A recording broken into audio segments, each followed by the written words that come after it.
Hello बच्चों, आइए प्रश्न को पढ़ते हैं। प्रश्न यह है, उस समतल का समीकरण ज्ञात कीजिए जो समतलों x minus 2y plus Z बराबर 1 और 2x plus y plus Z बराबर 8 के प्रतिच्छेदन से होकर जाता है और रेखा x प्लस 2/1 बराबर y बटा 2 बराबर जेड माइनस 3/1 के समांतर है। तो आइए सर्वप्रथम प्रश्न की मुख्य अवधारणा को जान लेते हैं। मुख्य अवधारणा, यदि हमें दो समतल दिए जाएं, मान लिया P1 और P2, तो इनके प्रतिच्छेदन से होकर जाने वाले समतल का समीकरण हम निम्न सूत्र द्वारा प्राप्त कर सकते हैं। P बराबर P1 प्लस लैम्डा P2। तो इस प्रकार हमें इन दोनों के प्रतिच्छेदन से होकर जाने वाले समतल का समीकरण प्राप्त हो जाएगा। इसके अतिरिक्त क्या दे रखा है कि रेखा x प्लस 2/1 बराबर y बटा 2 बराबर जेड माइनस 3/1 के समांतर है। तो आइए इसको चित्र द्वारा समझ लेते हैं कि एक समतल मान लिया जो कि इन दोनों समतल के प्रतिच्छेद से होकर जाने वाले समतल का समीकरण है। मान लिया यह P समतल है, ठीक है। तो इसका अभिलंब भी होगा और इसके अभिलंब के दिक् अनुपात क्या होंगे, मान लिया जो भी हमें P समतल मिलेगा यहाँ से, तो इसके दिक् अनुपात मान लेते हैं कितने, A1, B1, C1।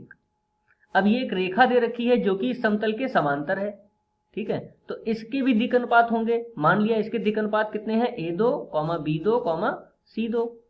तो यदि ये रेखा समतल के समांतर है तो ये इस अभिलंब के, क्योंकि अभिलंब समतल के क्या होता है, लंबवत, ठीक है। तो इस रेखा के भी ये लंबवत होगा, अर्थात ये जो रेखा है जो प्रश्न में दे रखी है वह इस लंब के भी, अभिलंब के भी लंबवत होगी।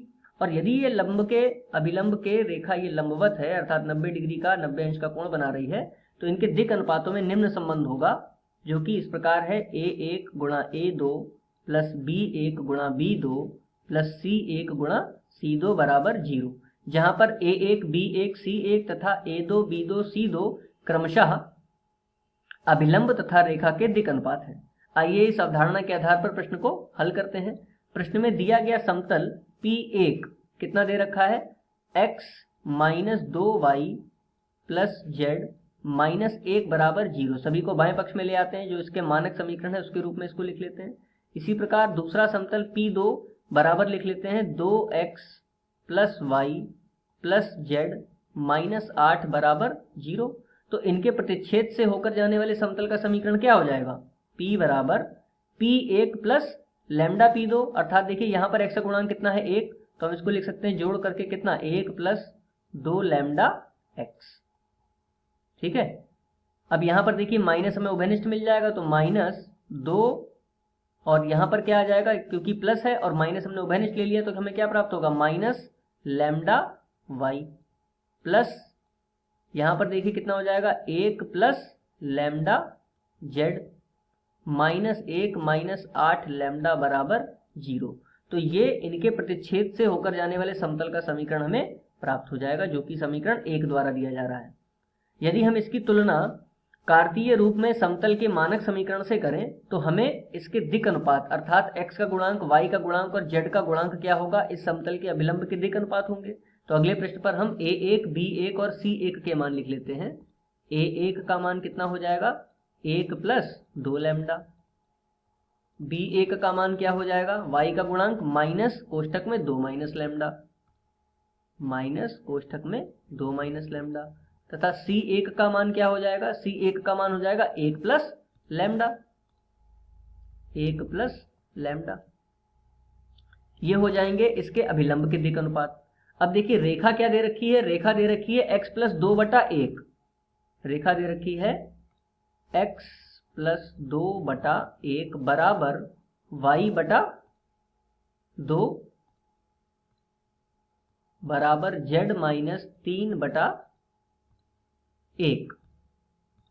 तो अब इस रेखा का देखिए मानक समीकरण क्या होता है, रेखा का मानक समीकरण होता है x माइनस A1 बटे x माइनस x1 बटा a बराबर y माइनस y1 बटा b बराबर z माइनस z1 बटा c, जहां पर x1 y1 और z1 बिंदु से, जिस बिंदु से ये गुजर रही है वह है, और a b c इसके दिक् अनुपात हैं। तुलना करने पर हमें इसके दिक् अनुपात पता चलेंगे, और चित्र में हमने रेखा के दिक् अनुपात को क्या माना था, A2, B2 और C2। तो तुलना करने पर A2 का मान कितना हो जाएगा, 1, B2 का मान कितना हो जाएगा, 2, और C2 का मान कितना हो जाएगा, 1।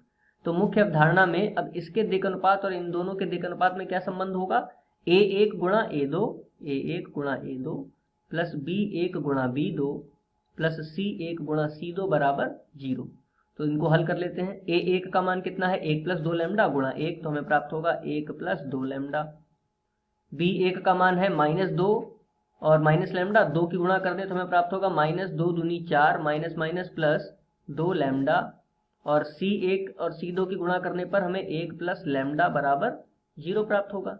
तो देखिए यहाँ पर लैम्डा लैम्डा को यदि हम हल करें तो 2 लैम्डा प्लस 2 लैम्डा कितना, 4 और 1 5 लैम्डा। और इसको हल करते हैं संख्याओं को, 1 माइनस 4 कितना, -3 प्लस 1 -2 बराबर 0। तो हमें लैम्डा का मान क्या प्राप्त हो गया, 2/5। तो ये जो लैम्डा का मान है इसमें समतल, हमें तो इस प्रश्न में समतल का समीकरण प्राप्त करना है। तो समतल का समीकरण क्या है, समीकरण 1 में लिखा हुआ है जो कि है 1 प्लस 2 लैम्डा x। इसको लिख लेते हैं, 1 plus 2 lambda x minus 2 minus lambda y plus 1 plus lambda z minus 1 minus 8 lambda, -1 minus 8 lambda बराबर 0।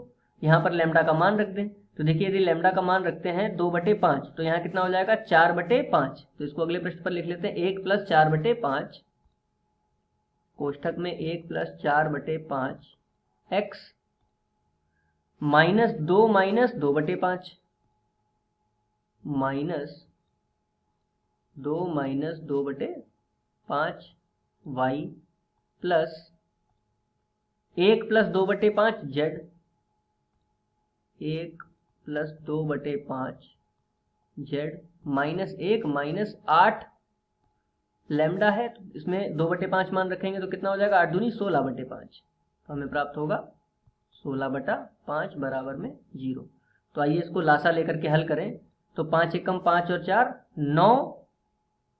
9/5 x माइनस ये कितना हो जाएगा, बटे में 1 करेंगे तो 5 दूनी 10 में से 2 गया 8/5 y।